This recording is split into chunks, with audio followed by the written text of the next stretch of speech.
एक गांव में एक अमीर साहूकार रहता था। उसके 7 लड़के और एक लड़की थी। इकलौती लड़की होने के कारण वो बहुत लाडली थी। उसके सातों भाई उससे बहुत प्यार करते थे। वो उसकी आंखों में एक भी आंसू नहीं देख सकते थे।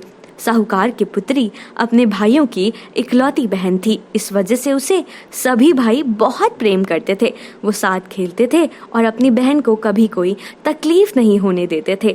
यहाँ तक कि अपनी बहन के लिए सातों भाई आपस में लड़ जाया करते थे। जब वो बड़े हो गए तो साहूकार ने एक एक करके सभी भाइयों का विवाह कर दिया। अब घर में 7 भाइयों के साथ साथ 7 भाभियां भी आ गई थीं। वो भी अपनी ननद को उतना ही प्यार करती थी जितना कि उसके भाई अपनी बहन को किया करते थे। अब बारी सबकी लाडली बहन की शादी की थी। साहूकार ने एक अच्छा सा लड़का ढूंढकर अपनी बेटी की शादी तय कर दी और खूब धूमधाम से सभी भाइयों और भाभियों ने अपनी बहन को विदा किया। बहन की शादी हो चुकी थी और अब वो कभी कभी अपने पिता के घर घूमने आ जाया करती थी। एक बार की बात है, कार्तिक मास के कृष्ण पक्ष की चतुर्थी तिथि को करवा चौथ का त्योहार पड़ा। साहूकार की पत्नी समेत उसकी 7 बहुओं और पुत्री ने भी करवा चौथ का व्रत रखा। रात का समय था जब साहूकार के सभी लड़के भोजन करने बैठे तो उन्होंने अपनी बहन से भी भोजन का आग्रह किया। इस बात पर बहन ने कहा कि भैया, आज करवा चौथ का व्रत है, मैंने भी रखा है। जब तक चंद्रमा के दर्शन नहीं कर लेती कुछ भी नहीं खा पाऊंगी।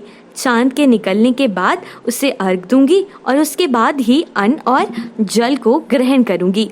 साहूकार के बेटे अपनी बहन से बहुत प्यार करते थे। उन्हें अपनी बहन का भूख से व्याकुल चेहरा देख बहुत दुख हुआ। अपनी बहन का ये हाल देखकर उन्हें ऐसा विचार आया, यदि चंद्रमा जल्दी ही निकल आए तो उनकी बहन व्रत का पारण कर सकती है। इस वजह से साहूकार के बेटे नगर के बाहर गए और वहां एक पेड़ पर चढ़कर अग्नि जला दी। घर वापस आकर उन्होंने अपनी बहन से कहा, देखो बहन, चंद्रमा निकल गया है, अब तुम अर्घ देकर भोजन ग्रहण कर सकती हो।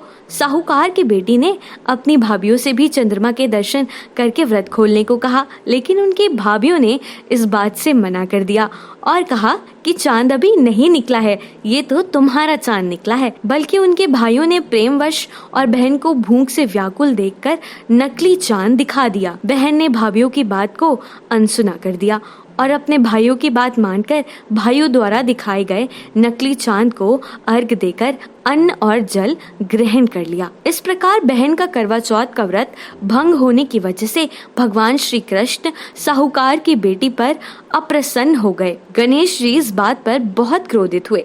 गणेश जी की अप्रसन्नता के कारण उस लड़की का पति बहुत जल्द बीमार हो गया और घर में बचा हुआ सारा धन उसकी बीमारी में लग गया। फिर कुछ वक्त बाद उसके पति की मौत हो गई। साहूकार की बेटी को जब अपने किए हुए दोषों का पता लगा तो उसे बहुत पश्चाताप हुआ। उसने गणेश जी से क्षमा प्रार्थना की और फिर से विधि पूर्वक चतुर्थी का व्रत करना शुरू कर दिया। उसने विधि से पूजन करके चंद्रमा को अर्घ देकर अपना उपवास पूरा किया और वहां उपस्थित सभी लोगों का आशीर्वाद ग्रहण किया। इस तरह से बहुत दिन करते करते उसने अपने तप और व्रत से अपने पति को फिर से जिंदा करवा लिया। ये सब देखकर किसी को यकीन ही नहीं हुआ। साहूकार की पुत्री की निश्चल भक्ति और श्रद्धा को देखकर भगवान गणेश जी उस पर बहुत प्रसन्न हुए और उसके पति को उन्होंने जीवन दान दे दिया। साथ ही उसे सभी प्रकार के रोगों से मुक्त भी कर दिया। धन, संपत्ति और वैभव सब कुछ दे दिया। ऐसा माना जाता है कि करवा चौथ की पूजा तभी पूरी मानी जाती है जब पूजा के साथ इस कथा को पढ़ा जाता है।